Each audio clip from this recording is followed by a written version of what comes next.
go in.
Second half, but that goal line stand in the first quarter after the first turnover, how big was that for you guys to set the tone defensively? Oh, that was huge. We got the stop right after that. They got a big play to get them down there. We tell our DBs, you get us lined up again, we'll get a stop. They did it. I wouldn't say it was a huge night and day difference. I would just say that's what we do. We wear teams down, and then we hit them in the second half and see how they respond. You know, despite the 3 turnovers, do you feel like your team was moving the ball on offense in the first half? I felt a lot better about our offense tonight. I felt like they were moving the ball, whether it was pass or run, that we could do a little more tonight. Offense coordinator, Coach Tagi, did a great job calling the game tonight. Minnie, our quarterback, did a great job getting the ball out where it needed to be. You know, what'd you tell the guys at halftime with the turnovers? Do you just tell them to limit it? And you guys, did you tell them you guys were, you were? I told them 2 weeks ago we were down 14-0. Took it to them. Last week we were down 7. This week it was tied. They knew what was coming. We knew what was coming. All we had to do was go out there and give it to them. Once the floodgates did open, did it just feel like the monkey was lifted off your guys' back? You could just tell our kids got that extra hop in their step, and they just kept building on top of it and building on top. And that's what we talk about. Just keep doing what we do, and eventually we'll break them. With playoff football, you have to run the ball and play good defense. Running the ball tonight, you guys were very effective. Is that what you like to see out of this team, that's still developing that passing game? That is our mentality. We're going to run the ball. You're going to have to stop us.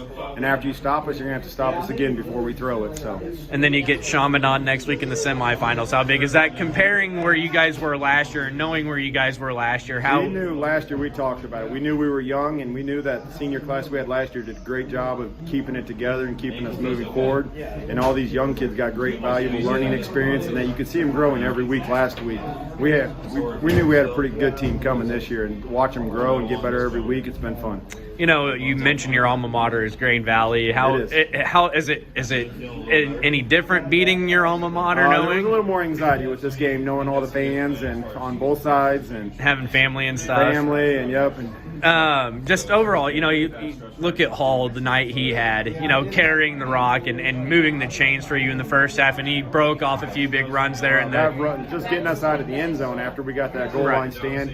Yeah, we didn't capitalize. We ended up with the turnover, but we ate up the whole first quarter, got it out of the end zone, flipped the field. That was huge. What do you now tell your guys going into next week? Some of these guys have never played in a semifinal game. You've coached in a few yourself. Some of the seniors have. They were with us in 2018, and Gab actually started in that game, so we have some experience in this, but if there's special games, you got to get better every day, and you got to go out and execute and have fun doing it at this stage. And how big is it to be one of the Final Four teams playing in the state of Missouri this time of year? Yeah, it's a blessing. I mean, I've been lucky enough to do it 4 other times, and hopefully we can do it a fifth. All right, thank you.